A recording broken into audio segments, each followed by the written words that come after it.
What's up, guys? It's MENES back again with the Azura Media Club, home of the Bad Girl Coven. I'm your Coven leader, Emily. Today we're talking Zelda. More specifically, actually, fucking Zelda. Look at this shit. Look at this shit. It took us, what, like 30 fucking years to get here. But we finally have a game. And I'm not talking that CDI shit. We have a game where we're playing as Zelda in the world of Zelda, you know? The Legend of Zelda, like, that whole title, like, she was always not supposed to be. She was always she was the focal point of the title, like, but you never play as Zelda, you know, until now, until this day right now.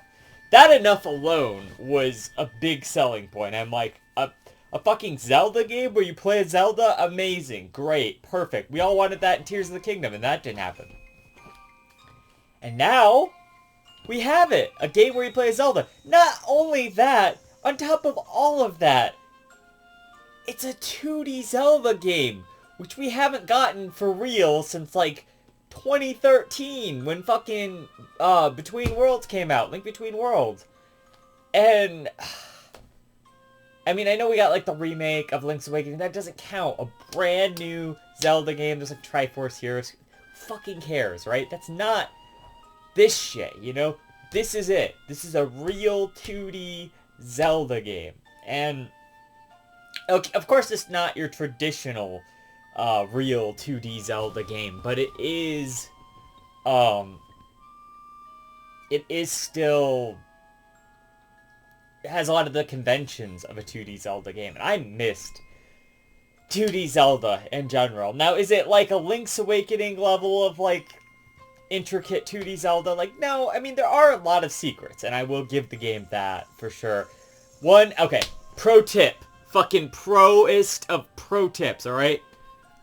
Lake Hylia. You go to Lake Hylia as soon as you fucking can, and you go to that great ferry that's in Lake Hylia, and you start upgrading your shit. Because you know what it does? It gives you more accessories that you can hold. I've played the whole fucking game until the very end, right before the final boss or the final dungeon or whatever you want to call it, with one fucking accessory. And it will make it so much easier on your life if you have more. And then if you go to Kakariko Village and do the minigames to where you get the scrolls so that your energy goes down less, and you start upgrading your sword fighter form, like, that'll make you a lot better in this game. Like, that was always the problem at the beginning, is the sword fighter form just wouldn't last that long. And, you know, you don't need the sword fighter form, but, like, it does help a lot.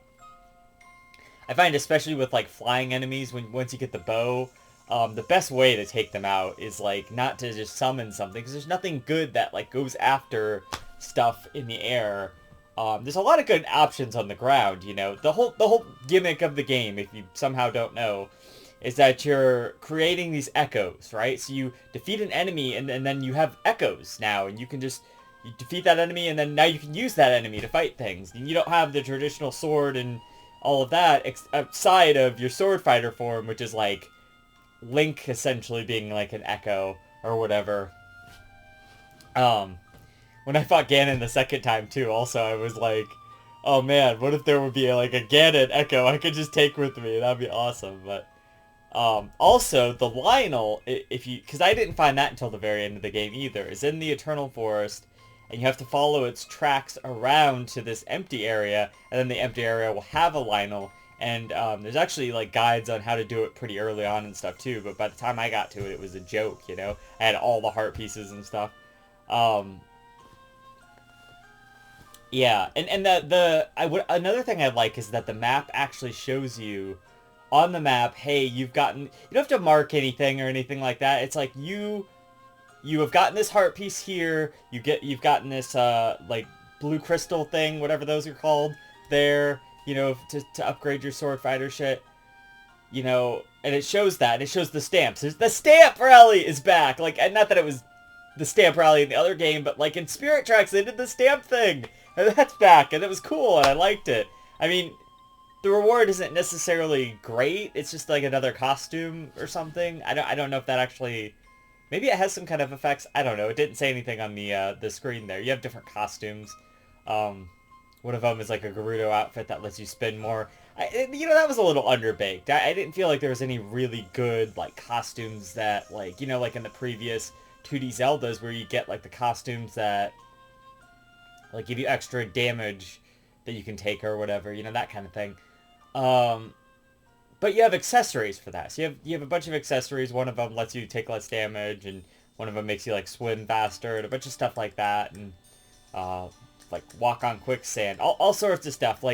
And I talked about earlier, the scrolls that like let your energy go down less, when you're in sword fighter form, and there's one that like you can find energy out in the world easier or whatever, because it's really not that abundant. And that's where the smoothies come in. The smoothies is kind of your new like cooking thing. You can only do it very infrequently at like these smoothie shops, which isn't really a big deal because they have warp points all over the map, which is really helpful. And I liked that a lot. But when you go to these smoothie shops, you can like put together certain ingredients, and there's not like a whole plethora of them like there was in Breath of the Wild. It's like a short like, I don't know, like 20 ingredient list or something, and you just combine.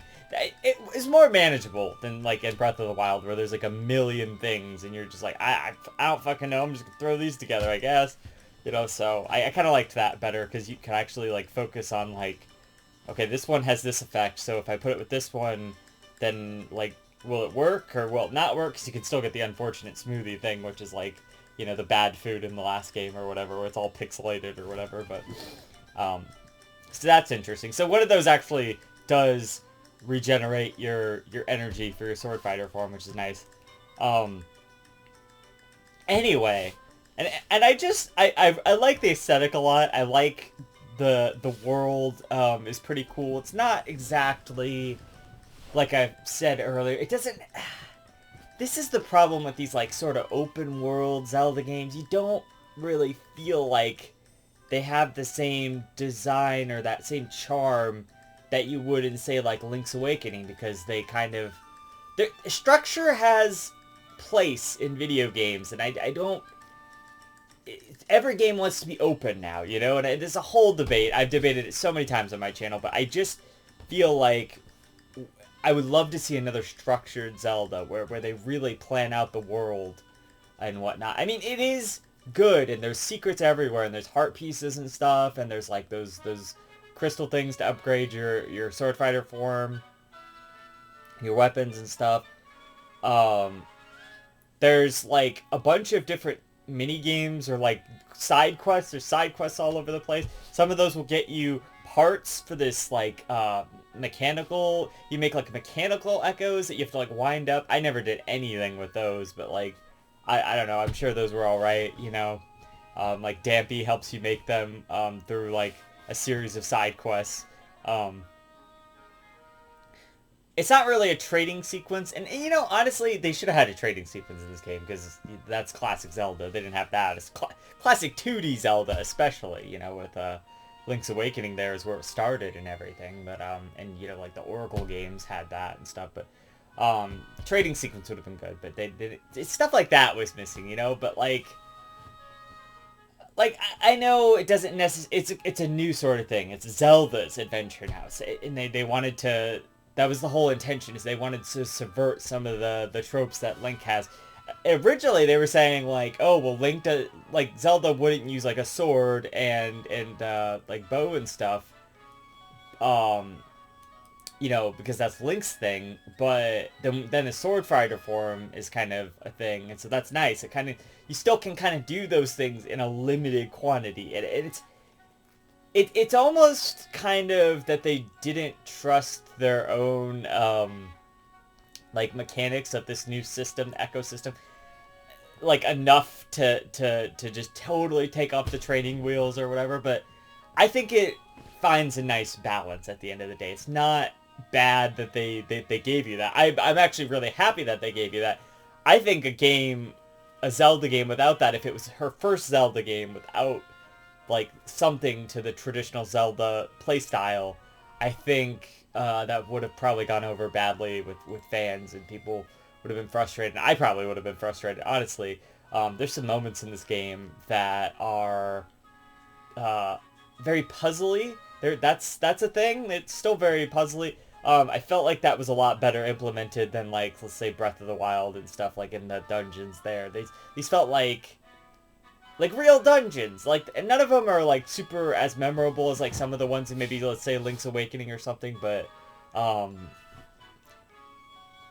they felt more so akin to the old school 2D sort of style, which was nice. And you could do a lot of stuff with the whole echoes thing, and then you have like this binding thing. So like a lot of the puzzles are you're grabbing onto your whatever you summoned, and then you have to like get it to a certain spot or something. Like, there's so many different possibilities with that. I don't even know if they really kind of used that to its fullest extent, but I feel like they did a really good job at having some variety with stuff like that, and it definitely made the game interesting at every turn. And this fucking song is a banger, by the way. So good. So good. Yeah, this could just be Zelda's, like, overworld theme from now on. Like not the series, but I mean, it could be. But I mean, like, Zelda. Anytime we go to another Zelda game that's, like, purely Zelda as the protagonist, which I want to see more of, by the way. Please keep making these games. And especially, if Zelda can be the star of the 2D games now, or whatever, you know, I'd love to see some Link 2D games as well, but that would be incredible. I'm just happy that they're interested in still making 2D games. For a long time there, it just didn't seem like it was ever going to happen again, you know, outside of, like, remakes and stuff, and we're here, and it's great, and it's got such a great reception. I think we're gonna get more, you know, and I'm very happy about that. The world itself, though, is like it's populated by all the things and the people or races that you want to see. Like the Dekus have their one little area. The Zoras have their area. They even have both types of Zoras, and it's kind of like trying to explain that old thing from like the original Legend of Zelda where they looked like monstrous and now they look like regal and elegant. They're like two different kinds of Zoras. It's finally kind of canon to the series. Like that's a thing, you know, so that's nice. Yeah. Stuff like that. Gorons, of course, they're up there. And you also have stuff like Hyrule Ranch, or, you know, it's like the Lon Lon Ranch, but it's Hyrule Ranch, and there's a lot of, like, good exploration in this game in terms... I mean, it kind of... It's good, but it's limited, too, because the game is kind of... I don't want to say short, but it's like a 20-hour game, you know? It's not like Breath of the Wild where you're going to be spending hundreds of hours, which honestly is probably for the best. I don't really want to have spent hundreds of hours playing this game, but, you know... I guess that it just kind of means that there's a limited amount of secrets, and maybe that's good, you know? It's like, there are still a lot of things to do. There's a lot of side quests that you do for content. There's some mini games. Those kind of piss me off, like the, initially, before I had some of the better, I guess, echoes. Well, I don't know. I don't even know if I just had to get good or what with the one with the little seeds or whatever, the seed game, you know, that you do. That one was the hardest one, I feel like. There were some of those ones in the one in Kakariko Village where you're doing, like, the different trials or whatever. So, like, the water one, I hated that one. That was, like, my least favorite of those. A lot of those were, you know, challenging but good, and they kind of had good variety and whatnot, and they were challenging, but, you know, like...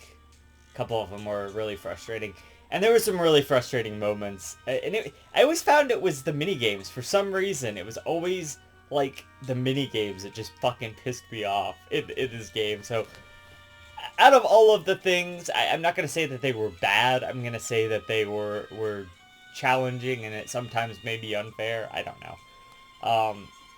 But I'm sure there's always ways to make stuff like that easier, because there's such a variety in how you go about going through this game. And I think it speaks to the secret thing of the game is that, you know, I wasn't even looking hard enough, I guess. I thought I had covered all the ground. I really had thought I had covered all the ground because I really looked around, but I guess I just didn't really register that, like, Hylia was there, you know, because when I saw a lake, I thought, like, oh, the lake that where the Zoras are or whatever was, like, Hylia, and I kind of missed out on the fact that there was the fairy fountain there. So that's why I'm telling you, that's very important. Go and do that. It costs, like, 2,000 rupees or, like, 1,900 rupees or something like that to... I think it was 2,000, actually, to fully upgrade all of the... So you can have the more slots. And there was 2 bottles that I missed, too. Probably locked behind some side quests or something I didn't do, but, yeah, so I mean, there's still more content here if I really wanted to go and do a little bit more, but I mean, it's really not necessary at this point. I pretty much fully upgraded, mostly, I feel like, the sword fighter stuff at least, and then everything else too. I didn't do all the quests. I guess that's the only thing, like, I didn't probably finish. And I don't think I got all those mechanical things either, but I got most of them. I might have gotten all of them, actually. Because you have to give one of the last ones to that kid to get a heart piece. So, yeah. But you know what? It was one of those Zelda games where I just wanted to stay up late into the night, like, playing it. I literally did one time. I was gonna go to sleep at, like, the time I needed to go to sleep, and then I was like, well, I'm just gonna watch this one thing about how to get the rest of the heart pieces, because I was only like 8 heart pieces away or something, or like less than that, I think, even. And I watched the video, and it like invigorated me to go and get the rest of the heart pieces, and before I knew it was like 4 hours later, and I was like, ah, shit.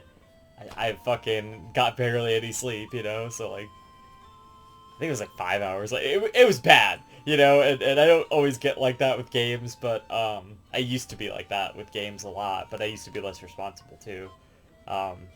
Sleep's important, you know, but sometimes you just have to have that late nighter kind of thing. Those are fun, you know. I like doing those. It's just the consequences the next day kind of suck, you know, sort of thing. But the hell with the consequences. It's an Anthony C joke there. Anyway, so yeah, I really liked this game. This game was really a lot of fun. Just all the elements together. It does have that, like, missing element, like I was saying before. Like, I don't know, if you play Link's Awakening, the areas feel really fleshed out and they feel unique, and there's a lot of heart and soul to it, you know, and it feels, I don't want to say this feels soulless, but it's like Breath of the Wild, where it's like, okay, yeah, these areas are kind of interesting, but they're not like, you know, the Lost Woods from Ocarina of Time, or like, you know, some of the dungeons in Majora's Mask, or some of the areas in Majora's Mask, or, you know, like, they're not like Majora's Mask, I guess, because that game is so dense, you know, and just, like, everything is so, has a purpose, and is so well thought out and everything. It's just, you know, I don't know, it's just,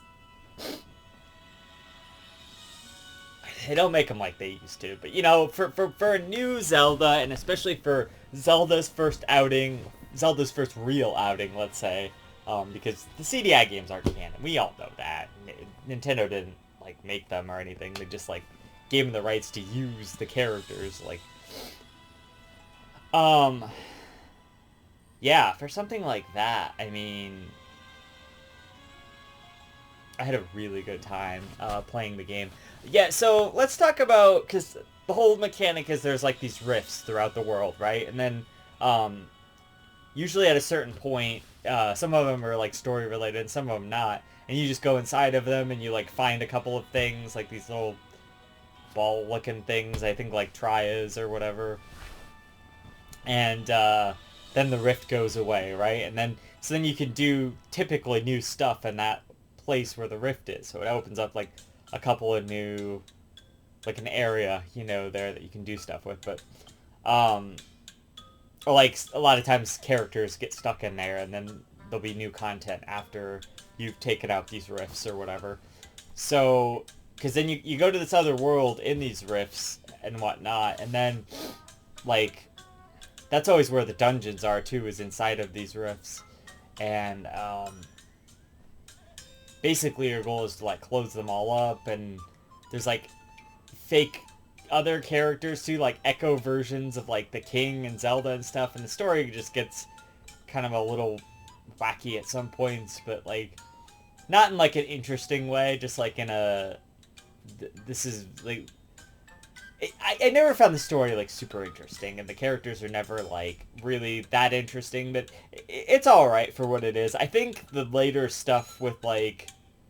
I'm not saying Noel is, like, a super interesting villain... spoilers, by the way, for Zelda Echoes of Wisdom, I guess. I'm not saying that's, like, a super interesting villain or anything, but, there's some interesting implications with all of that, and, like, a little bit of the lore stuff that was kind of interesting in there, but...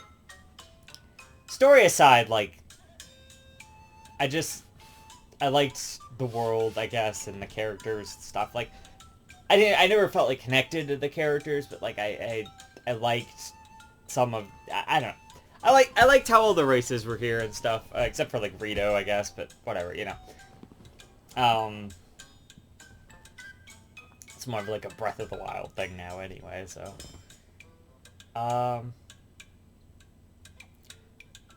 I guess the final boss, kind of underwhelming, honestly. Nothing too special. I felt like some of the other bosses were, like, pretty decent. You know, they were a lot better, I felt like, than the final boss. And the final boss kind of incorporates the other bosses.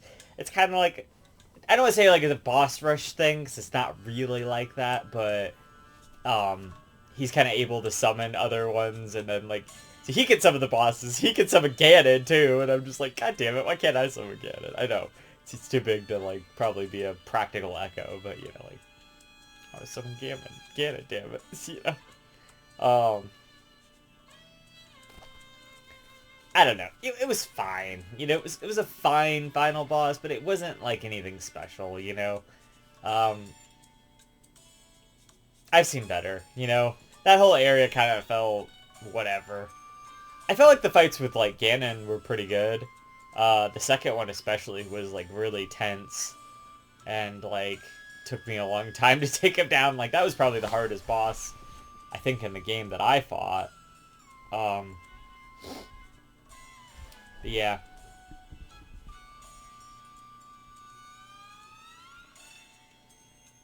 I just think the Echoes concept is so good, and it's a very interesting system, because not only are you know, okay, one other thing I want to talk about is the fucking menu thing. And I know everyone's complained to high hell about this, but it really wouldn't have taken that much more effort to make it better, you know? And that's what kind of gets me about this, is, like, they had the same problem in Breath of the Wild when you're trying to scroll through your options for items and stuff, and especially in Tears of the Kingdom, that was a problem. All you have to do is make a grouping, a subgrouping thing, you know, because you have, like, different levels of each Echo. So, like, let's say I want Sword Moblin number 3, right? All you have to do is make a Moblin tab, like, on your bar, right? You make a Moblin tab, and then you let me scroll up and down whenever I get to that to be able to choose between the levels of Moblin. That way, in case I want, you know, like a lower level one because it costs less to summon, you let me do that. But then the menu will be like, instead of going like this, it's going to be condensed to like this, you know? Like, because the other thing is, like, it's not practical. They have, like, a type one that's supposed to sort of, you know, sort them by something. But often I would find I would have to, like, scroll through if I wanted, like, certain ones I hadn't used in a minute. Because there is, like, a most recently used one. There's, like, a most used one. But, I mean, and that's helpful, too. But it doesn't always... Because there's a lot of situational things here. Sometimes you need to light stuff on fire, and you don't always need that. I mean, I did use that a lot, but it was farther down the list. And then, you know, like, sometimes you'd be in a situation where you needed something you barely had ever used, you know? So it's like you'd have to, like, scroll through and stuff. So All I'm saying is that they need a category, like, so you would have Moblin, and maybe, like, beds, you know? Like, beds is another thing, like, that's a cool feature in the game, too, also. When you get the better beds, you can heal faster, and you just lay on a bed anywhere and heal, even during the middle of a battle, like, as long as, like, the boss isn't, like, aiming at you, you know, it'll be fine, you can recover. It's an interesting system, but, anyway, you know, they needed a tab for, like, building stuff, a tab for monsters, a tab for, like, that's what the kind of tabs should have been sorted by, like, you know, stuff like that. And I know they didn't want to, like, group things into groups and make you think, like, you can't use this for this or whatever, but, like, that would have been practical and useful. Or you just, I know a lot of people are like, oh, we'll just go into the menu and do that. These are the same people who I'm sure for years have been complaining about the fucking water temple shit, where you have to go into the menu to use your boots and then unequip and then, you know, and it's just like, dude, this could have been easier, you know? It's kind of sad that they didn't necessarily fix this or just, you gotta make some kind of new bar. I think my idea is good, but I think you should do my idea and then also have some kind of favorites thing or something where you can just throw a couple of these for whatever you need, and then you can, like, unfavorite, and then, like, when so you have, like, a small tool belt that you can use in a certain area or something, so that way you're not constantly scrolling through stuff, or, you know, just like a tab that you can customize in some fashion, you know, and that would be a lot better. I feel like, you know, it shouldn't be that hard to program something like that, you know, or you just go, even if you don't want to do that, which is a great idea, you go with my first option where they're kind of categorized by something, you just scroll up and down or whatever, for that specific type of echo, you know. So yeah, anyway, I really, that aside, I mean, that was, like, kind of a pain to do, but it wasn't that bad. I mean, like, I was okay with it. I just got used to it after a while, you know, kind of thing. It does suck that it's not, like, more convenient, but if that's my biggest nitpick, and maybe the mini games being a little bit too hard sometimes, like, whatever, you know, not a big deal. You know, the story not being, like, amazing or anything, like, that's okay. You know, those aren't super important things other than maybe that crossbar thing, like I was talking about. Other than that, though, I really enjoyed the gameplay. I enjoyed exploring. I enjoyed kind of using powerful echoes, or just, like, a bunch of, like a lot of times when I was in the water, I would just use, like, the electric little blob guy, and not blob, but, like, what are those things called? The little green guy who's, like, electric. Like, if you throw magic powder on him in Link's Awakening, he turns into, like, the nerdy guy or whatever. So, you know, you'd throw the little electric ones at the water enemies, and you could just keep spamming it. You could do that with regular enemies, too. That was, like, my early game thing, to just keep spamming that. There's some optional, like, bosses, too, and some, like, different little optional sort of dungeons as well. I don't want to say they're, like, dungeons, but they, you know, they're a little in-depth, so, it's nice. There's a lot of extra content, or a lot of side content that you can get into, and for, like, a 20-hour game, it's, like, a cozy sort of experience of, like, you know, it can go by fast, or you can kind of spend some time with it, kind of thing, which is nice. You're not going to spend, like, hundreds of hours on it, I mean, unless you're, like, really, like, tracking down every little detail of it and stuff, but, I think with the bind ability, it kind of takes a little bit of the best of, like, Breath of the Wild, sort of, like, the moving ability there, or was it, like, Tears of the Kingdom? You know, whichever one. I think it was Tears of the Kingdom, anyway, where you can, like, move stuff around, you know, with that, and they took that concept, and then they also added something new with the echoes, and so it's like, and it's like a 2D Zelda game. See, you also have the side-scrolling areas, which is nice. I love that. I love that. It's so, like Link's Awakening, Oracle, you know, kind of thing. I love that this side-scrolling areas are back, along with the overhead areas. Like, that's awesome. I love that. So, but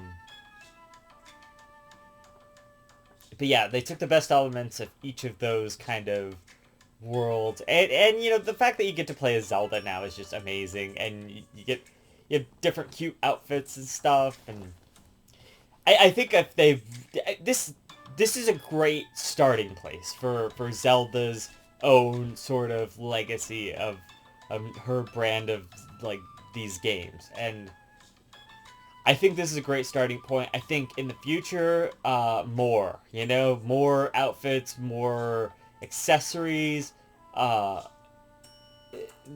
just, you know, flesh out your world and your characters a little bit more, and, I don't know, just some stuff like that, you know, is really, and fix the menu thing, and that's it, you know, I mean, that's really all I want, and more, all that stuff I just said is just like what they can kind of do with a sequel, or even DLC. I don't know, maybe they can make that work somehow. I noticed it's weird. It's really weird. There's like an area, like a little L shape of an area at the very top of the map that like doesn't get filled in. So is that like a place, or is that just like DLC, or like I don't know. I don't feel like it's probably enough for like DLC, but it's like, you know, I was always kind of thinking, oh, maybe there'll be another area, even until the very last of the game, because I couldn't, it's like I hadn't found the Lionel yet, so I'm like, oh, well, the Lionel, it's got to be in that last area, wherever that's at, and then it wasn't, so I'm glad I looked that up, because I wouldn't have found it otherwise, and I wouldn't have found the fucking Great Fairy Fountain otherwise, which, you know, so that's a me problem. That's a pro tip. Go do that. Did I tell you to do that yet? I did tell you to do that. Yeah, like 4 times now. So, yeah, I had a really good time with Echoes of Wisdom. I really liked this game. Very strong Zelda game, and a 2D Zelda game to boot. And that's how you win me over. Is like I like 3D Zelda. I don't think I've like loved 3D Zelda since like maybe Ocarina and Majora's Mask. You know, I really did enjoy Breath of the Wild a lot, and Tears of the Kingdom was good for what it was. You know, and like Twilight Princess was pretty good. I liked that one a lot, and I liked those games. I liked those games. Yeah, I did. I liked those games though, but did I love them? Maybe. I don't know. I don't feel like I did. You know, Majora's Mask, Ocarina of Time. I love those games. You know, like Breath of the Wild. It's bordering on it. You know, I really enjoyed that one, especially more recently when going back to play it before Tears of the Kingdom. So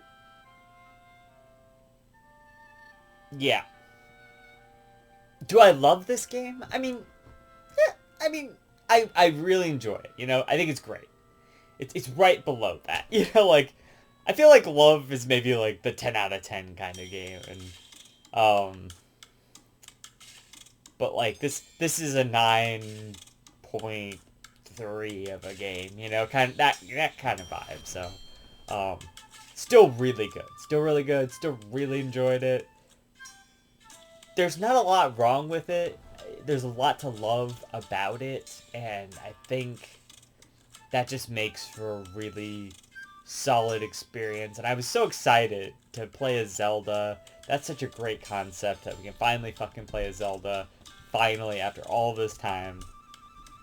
So happy that's a thing. And her Echo stuff was great, and I liked the sword fighter form. You know, you keep a little bit of the traditional gameplay there, alongside your new thing, so you don't necessarily piss off fans that like just kind of wanted a Zelda game, but like, yeah, the fact that it was 2D, I keep going back to it, but God, I just have missed 2D so much. It's been 9, is that 9 years, right?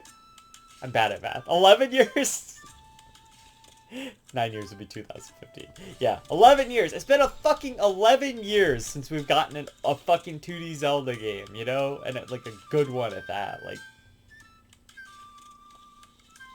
I'm really happy that we got this. I'm really happy that this was great, you know? And that it didn't suck, you know? Like, I never thought it was gonna suck, but like, I don't know. I was worried, you know? I was kind of a little bit worried that the ecosystem was gonna feel weird and bad. And once you get used to it, it doesn't anymore. Because when you start, it's kind of like, I don't really get what I'm doing here. Like, you know, and even in like the first area, as soon as like you've gotten the bed and stuff, you can start stacking that a bunch. And once you've beaten a few dungeons, after every dungeon, you just become more and more powerful because, like, Tri gets, like, an extra little thing there, and then you can just summon more stuff and do more stuff, and it's just great, you know? I would recommend going and getting that Lionel as early as you can, not because you can, like, summon it right away, but because when you finish a dungeon, like, some of the things get, like, reduced for cost, and I noticed mine was still at 6 when it should have been at 5 if I had finished the dungeon with a Lionel, so just, you know, keep that in mind. And do the Great Fairy Fountain. Did I mention that yet? I did, yes, I know. So yeah. I had a really good time with that because of Wisdom. I need to go play Life is Strange Double Exposure. I'm on Chapter 2, the ending of Chapter 2, and I'm on Chapter 3, I guess is what it would be. And there's a big little twist there that I was like, everyone was speculating like was gonna happen, and I can't wait to see how that resolves. I hope that game's gonna be good, continuing on, and I gotta still play a bunch of other games like Princess Peach Showtime and stuff, so I got games to get to. Until next time, stick around, subscribe to join the Bad Girl Coven. Never forget magic comes from the heart, and I'll see you guys in the next one. Emily out.